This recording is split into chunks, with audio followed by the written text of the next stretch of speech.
Olá! Que prazer tão grande estar novamente com vocês.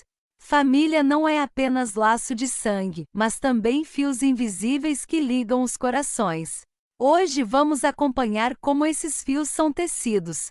Oia virou-se bruscamente e no mesmo instante escondeu o rosto no lenço que apertava com força nas mãos. Ninguém podia perceber a sua alegria. Se isso acontecesse, os problemas seriam inevitáveis. Enquanto permanecia sentada, estremecendo e ocultando o rosto, alguém, com falsa compaixão, deu-lhe leves batidas nas costas.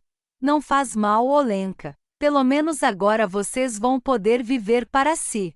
Aquelas palavras sacrílegas fizeram o marido, Oleg, estremecer e sibilar. Irritado. Como você pode dizer isso? Pois alguém podia dizer. E nada lhe acontecia por isso. Ela, porém, não ousava abrir a boca. Estavam a enterrar a sua sogra, e Oia sentia uma alegria incomum diante de tudo aquilo. Era pecado. Ela sabia, mas não conseguia lutar contra o que sentia. Foi justamente a mãe do marido quem lhe incutira qualidades como franqueza e honestidade. Era ela quem gritava constantemente com a nora, acusando-a de ser mole demais, excessivamente submissa e inútil. Primeiro exigia da nora sinceridade nos sentimentos, depois se ofendia ao descobrir o que a esposa do filho realmente pensava dela. Às vezes, até o próprio Oleg perdia a paciência e se espantava com o quanto os desejos da mãe divergiam de suas atitudes. Mas ele fora criado para não contrariar a mãe, e Deus o livre de levantar a voz ou tomar o partido de alguém que não fosse o dela. Nesses casos, ela se ofendia com tamanha maestria que em apenas um dia, o filho já estava disposto a colocar o mundo inteiro a seus pés, só para que ela voltasse a lhe conceder perdão. Aprende, Oia, é assim que se lida com os homens, zombava a sogra, apontando para Oleg. Oia não conseguia ser assim. Talvez em algum lugar dentro de si desejasse ter o mesmo poder, mas o seu caráter não era esse. Pelo contrário, estava sempre pronta a ceder, a admitir culpa, engolir a mágoa, qualquer coisa para evitar conflitos e brigas na família. Era ela mesma quem sofria com isso, mas não sabia agir de outra forma. Durante muito tempo demais suportou a ditadura da sogra. E agora, quando esta desaparecera de repente, Oia simplesmente não conseguia arrancar de dentro de si nenhuma gota de luto. Oia, não me envergonhe. As pessoas estão olhando, sibilava o marido de vez em quando, puxando-lhe a mão. Oleg, seja honesto pelo menos consigo mesmo. Todos sabem que tipo de pessoa era a sua mãe. Não sou só eu, soltou, enfim, aliviada. Você é cruel e injusta. Ela te ensinou a viver, te deu lições valiosas, e você é ingrata. Olenka assentiu com a cabeça. Sim, Oleg, considere-me ingrata. Mas estou aliviada porque acabou a era do domínio da sua mãe. Eu não lhe desejei nada de mal, você sabe disso. Mas estou cansada, e isso é um fato. Durante tempo demais ela tentou me quebrar. O homem permaneceu em silêncio, sabendo que a esposa dizia a verdade, mas recusando-se a admiti-lo. E a dor também era grande. Fosse como fosse, ele amava a mãe com todo o coração. Enquanto isso, a casa começava a esvaziar-se. Todos os que vieram se despediriam, aos poucos, voltando para casa. Soavam as últimas palavras de condolências. Apenas um homem permaneceu à mesa da refeição fúnebre, o tabelião. Ele aproximou-se por último e sem rodeios. Disse a Oleg que o aguardava para a leitura do testamento. Venha até mim daqui a 1 ou 2 semanas. Sua mãe deixou instruções claras. Oleg ficou surpreso. Ela nunca mencionara ter feito um testamento. O tabelião apenas deu de ombros. Tudo de bom. Enfiando o cartão de visita na mão dele, foi embora. Oia ficou para limpar, lavar o apartamento e consolar o marido, que como uma criança pequena, caiu num choro convulso, enterrando o rosto em seu peito. Oia, como vamos viver sem ela? Perguntava, fitando-a como se nos olhos dela estivessem as respostas para todas as suas dúvidas. A mulher acariciava-lhe os ombros largos. Vamos conseguir, vai dar tudo certo. Ela acreditava nisso de verdade. Acreditou até o dia em que não acompanhou o marido à leitura do testamento. Lá, o mesmo tabelião já conhecido leu, com voz monótona, a última vontade da sogra. E essa vontade soou como uma zombaria cruel dirigida à nora. Deixa o negócio ao meu filho, com a condição de que ele se divorcie da esposa no prazo de 1 ano. Caso contrário, tudo passará ao meu sócio. Olga ouvia e se recusava a acreditar. Ao mesmo tempo, observava o marido, cujo rosto agora revelava dúvidas evidentes.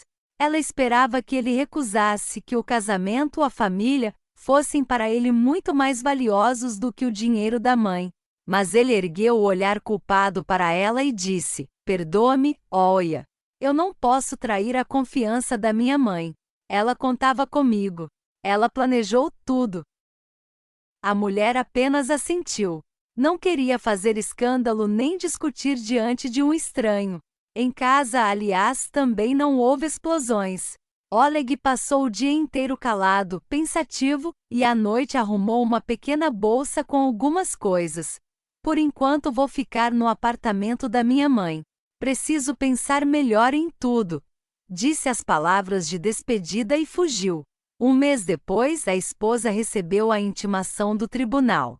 Pois é, enquanto Olga lhe dava tempo para refletir, ele preparava os documentos do divórcio. Tudo bem. Ela não discutiu. Mas, no dia marcado, compareceu ao tribunal com um documento importante nas mãos. Um detalhe que o canalha não havia previsto. Ela nem precisou de advogado. Enfiou aquele papel debaixo do nariz do quase ex-marido ainda antes da audiência. Leia. Ele leu e empalideceu. Isso é uma falsificação. O tribunal vai decidir. A juíza, que esperava um divórcio comum e banal, ficou bastante surpresa com uma situação tão intrincada. A audiência foi adiada. Tudo porque Olga tinha em mãos outro testamento, muito mais antigo do que o apresentado pelo tabelião. Esse testamento era quase idêntico ao primeiro, mas continha esclarecimentos decisivos.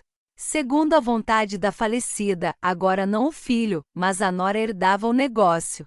Oleg não herdava nada, um vazio absoluto. Ele não havia passado na prova. A sogra, embora extremamente difícil e muitas vezes insuportável, não era nem tola nem injusta. Ela havia se acostumado com Olga. Quando adoeceu, a nora tornou-se para ela amiga, filha, cuidadora e enfermeira. Foi Olga quem esteve ao seu lado nos dias mais difíceis. Quem lhe dava comida na colher. Quem suportava as críticas, sorria com tristeza e assentia, ouvindo humilhações dirigidas a si mesma.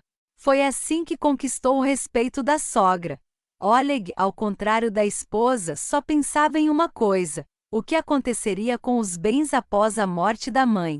Ia visitá-la com frequência para perguntar sobre isso, mas nunca perguntou como ela se sentia ou no que precisava de ajuda. Por isso o testamento fora elaborado dessa forma. Um para ele, como prova: se abandonar a esposa, é indigno; se for contra a mãe, receberá tudo. E o segundo, para Olga, para aquela que amou, suportou e esteve presente. Nesse, ela receberia tudo sem qualquer condição. Permanecer com o marido ou não, essa já seria uma escolha dela. Oleg tentou contestar a decisão incomum da mãe. Arrastou o processo por longos 6 meses, lutou nos tribunais contra a mulher que um dia amara, e jamais compreendeu onde havia errado. Houve perícias, testemunhas foram chamadas. A falecida sogra complicara tudo de tal forma que o processo avançava a passos de tartaruga. Mas, mais uma vez, ela cuidara não do filho, e sim da nora. Quando Olga já estava pronta para desistir de tudo e abrir mão voluntariamente do que lhe cabia, foi contatada por um homem, um advogado. Descobriu-se que fora a sogra quem o contratara. Como se previsse o desfecho, ela deixará instruções claras. E aquele homem fez jus a cada centavo investido em seus serviços. Olga herdou o negócio da sogra, pois o segundo testamento anulava automaticamente o primeiro. Oleg recebeu o divórcio, exatamente aquilo com que tudo havia começado. E ainda ficou com o apartamento da mãe, que, aliás, nem sequer constava no testamento. Ele ficou fora de si, quebrava tudo que via pela frente. Ameaçava entrar com recurso, processar a ex-mulher, acusando-a de ter manipulado uma mulher doente. Não conseguia aceitar que a própria mãe fosse capaz de agir assim com ele. Você a odiava. Sorria no funeral dela. Porque a obra da vida dela, o negócio dela, ficou com você? A mulher respondeu apenas uma vez, e com calma: sim, eu a odiava. Mas apesar disso não a abandonei e nunca perguntei quem herdaria o quê. Estive ao lado dela porque era necessário.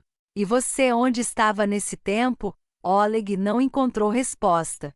Admitir que deixará a mãe sozinha com a própria doença lhe era insuportável. Assim como reconhecer que Olga estava certa em tudo, pois que o negócio dela vá à ruína. Você não tem experiência, tentou atacar por outro lado. Também aí você chegou a um beco sem saída. Sua mãe me ensinou tudo o que pôde e deixou uma pessoa que, se for preciso, me ajudará. Aceite, Oleg. Ela previu tudo. Você a usou? Você me usou? Agora você não está mais aqui, e ela também não. Mas eu estou aliviada e grata por tudo ter acontecido assim. Você precisava aprender essa lição, e sua mãe fez exatamente o que era necessário. Talvez, num futuro distante, você compreenda tanto o ato dela quanto o meu. Mas, sinceramente, eu não desejaria a ninguém terminar como a sua mãe, sozinho, à beira da morte. Foi por isso que não a abandonei. Apesar da antipatia de vocês. No fim, Oleg teve de se conformar. Não tinha dinheiro para brigar eternamente nos tribunais. Apagou Olga da própria vida, assim como a lembrança da mãe que aos seus olhos o havia traído. Aguardamos seus comentários. Eles mantêm o canal vivo. Deixe seu like e inscreva-se para mais histórias boas. Que o seu dia seja cheio de alegria.